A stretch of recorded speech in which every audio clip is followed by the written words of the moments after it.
भारत के दो सर्व प्रमुख प्रतीक चिन्ह सिंह चतुर्मुख और अशोक चक्र मगध से ही निकल कर आए हैं और बिहार 2000 वर्ष पूर्व मगध के नाम से ही जाना जाता था। लेकिन बिहार का चिरस्थायी योगदान इन प्रतीकों से भी कहीं ज्यादा गहरा है। हमारी आज की शासन व्यवस्था, धर्म, कला और इस्तेमाल में आने वाले सिक्के भी गौरवशाली बिहार से ही प्रभावित हैं। इस संग्रहालय की इतिहास दीर्घा एमी हमारे पूर्वजों की कहानी है, जिन्होंने लगभग 4 लाख वर्ष पहले गंगा के उपजाऊ तटों पर अपने जीवन की शुरुआत शिकारी एवं संग्राहक के रूप में की थी। फिर धीरे धीरे उन्होंने खुद को अपने पर्यावरण और भौगोलिक परिवेश के अनुकूल ढाल लिया। उन्होंने चित्रकारी के जरिए अपने दैनिक जीवन को अभिव्यक्त भी किया, जिसे हम आज भी कैमूर की पहाड़ियों में देख सकते हैं। रोजमर्रा की जिंदगी में खुद को बचाए रखने की कोशिशों ने बेहतर सोच की परंपरा को जन्म दिया। इसी क्रम में बिहार में कई दार्शनिक आंदोलनों और विचारकों का आगमन हुआ। लगभग 2500 वर्ष पहले महान आध्यात्मिक गुरु के रूप में गौतम बुद्ध आए, जिन्होंने बौद्ध धर्म की नींव रखी। इनके समकालीन महावीर को जैन धर्म का 24वां और आखिरी तीर्थंकर माना जाता है। भगवान महावीर ने यही जैन धर्म के सिद्धांतों के उपदेश दिए। गौतम बुद्ध और महावीर के उपदेशों ने आगे चलकर भारत और विश्व की सामाजिक एवं धार्मिक व्यवस्था पर एक गहरी छाप छोड़ी। इसी दौरान मगध एक प्रभावशाली राजनीतिक क्षेत्र के रूप में उभर कर आया तथा चंद्रगुप्त मौर्य द्वारा स्थापित शक्तिशाली मौर्य साम्राज्य का केंद्र बना। चंद्रगुप्त मौर्य के प्रमुख सलाहकार चाणक्य ने साम्राज्य के सुचारू एवं सफल संचालन हेतु एक शास्त्र की रचना की, जिसे अर्थशास्त्र के नाम से जाना गया। ये आज भी उतना ही प्रासंगिक है। सुव्यवस्थित मौर्य शासन तथा संरक्षण में विविध कलाओं का विकास हुआ, जिसमें टेराकोटा शिल्प भी एक है। इस कला का उल्लेख संस्कृत नाटक मृच्छकटिकम यानी मिट्टी की छोटी गाड़ी में मिलता है। कलाकार पत्थरों के काम में भी माहिर थे, जिसका प्रमाण दीदारगंज की सुप्रसिद्ध यक्षी प्रतिमा है।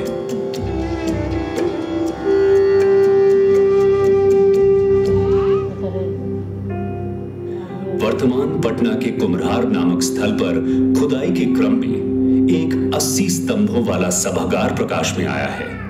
यह मौर्यकालीन वास्तुकला के लकड़ी से पत्थर की ओर विकास को दर्शाता है।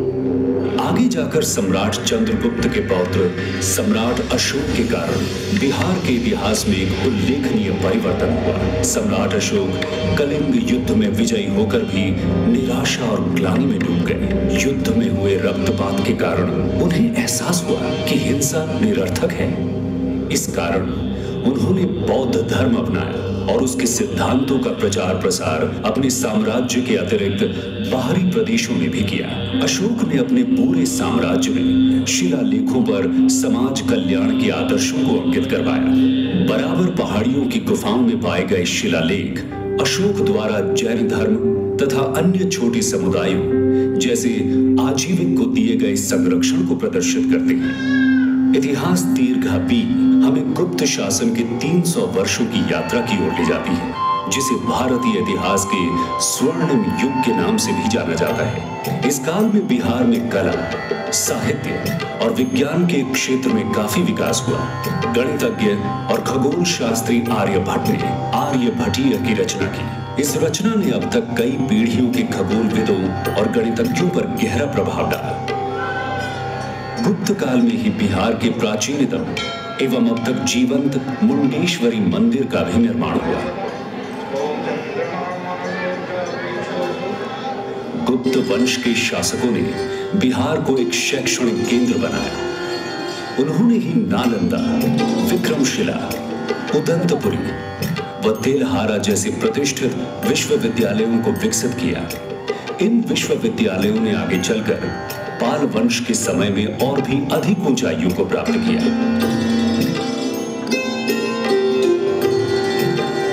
संग्रहालय में रखी पाल कालीन बौद्ध व हिंदू मूर्तियां इस समय के कलाकारों की कलात्मक दक्षता एवं अभिव्यक्ति की सक्षमता को दर्शाती है।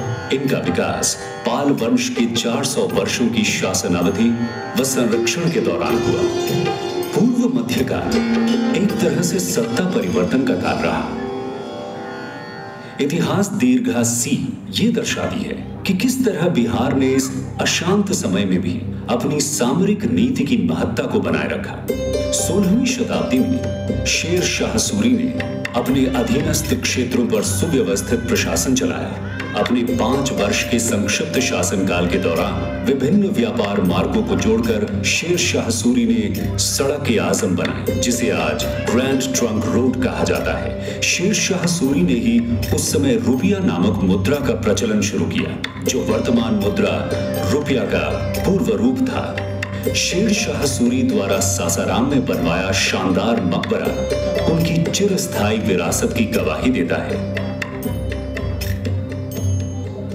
सूरी वंश के पतन के बाद भारत के उत्तरी भाग में मुगलों का वर्चस्व कायम हुआ। बादशाह अकबर के शासन के समय बिहार मुगलों के 12 मुख्य प्रांतों में से एक में गिना जाने लगा।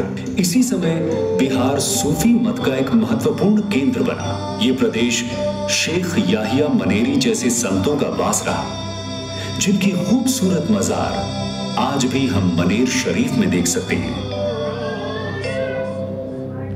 सिख धर्म की आध्यात्मिक तरंगों ने भी बिहार में गंगा के तट को छुआ। पटना में ही सिखों के अंतिम गुरु गोविंद सिंह जी का जन्म हुआ। हरमंदिर साहब को सिखों के 5 तख्तों में से एक गिना जाता है। समुद्री मार्गों और व्यापार के विकास के कारण British east India company Bharat में पहुंची। अंग्रेजी प्रभाव से कलमबंद प्रमाणों की परंपरा शुरू हुई। पटना कलम चित्रकला इसी परंपरा का एक उदाहरण है, जिसमें जनसाधारण की छवि मिलती है। परंतु जल्द ही अंग्रेजों के आर्थिक नियंत्रण ने बिहार पर बुरा असर डालना शुरू कर दिया। किसानों को अनाज की फसलों की जगह अफीम और नील जैसी नकदी फसलों को जबरन उगाना पड़ा, जिसके कारण बिहार में कई भयानक अकाल पड़े। अकाल के समय ही अनाज के संग्रह हेतु अंग्रेजों ने गोल घर का निर्माण करवाया, लेकिन बेरोजगारी बहुत ज्यादा बढ़ जाने से बड़ी संख्या में लोगों को मजबूरन विश्व भर में फैले यूरोपीय देशों के खेतों में गिरमिटिया मजदूर के रूप में काम करने के लिए बतौर ठेके पर जाना पड़ा। आज मॉरिशस, सूरीनाम व फिजी जैसे देशों में इन लोगों ने अपने बिहारी मूल के साथ एक नई पहचान बनाई है। बिहारी संतति दीर्घा गर्वपूर्वक आपका परिचय बिहारी मूल के ऐसे प्रधानमंत्रियों, लेखकों, क्रिकेट खिलाड़ियों और कलाकारों से कराती है, जिन्होंने अपनी मातृभूमि की संपन्नता में योगदान दिया है। इधर भारत में जैसे जैसे औपनिवेशिक ताकतों का अत्याचार बढ़ा, वैसे वैसे आजादी की पुकार और भी बुलंद होती गई। स्वाधीनता आंदोलन को बिहार के चंपारण सत्याग्रह से बहुत बल मिला।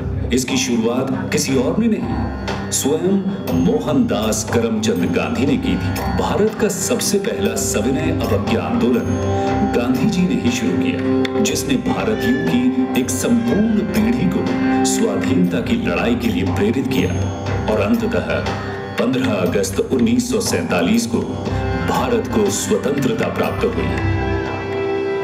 आज हम बिहार के इतिहास के बारे में जो भी जानते हैं, वो सब हमें कला, शिलालेख और वास्तुशिल्प के उदाहरणों से पता चला है। सर अलेक्जेंडर कनिंघम भारत के पुरातात्विक सर्वेक्षण के पहले महानिदेशक हुए।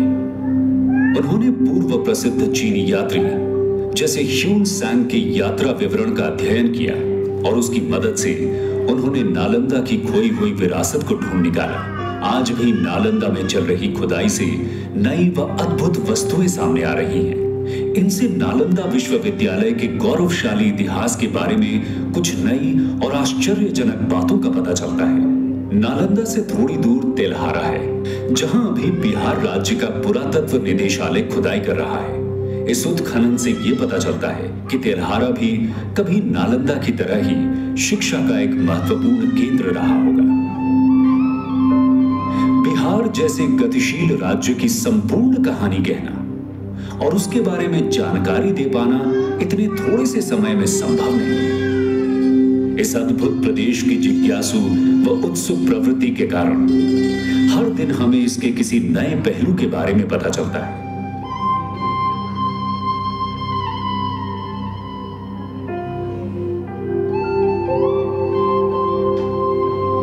बिहार संग्रहालय इस प्रदेश की समृद्ध विरासत और यहाँ के स्वाभिमान और अनुकरणीय स्वभाव की मानसिकता को सलाम करता है।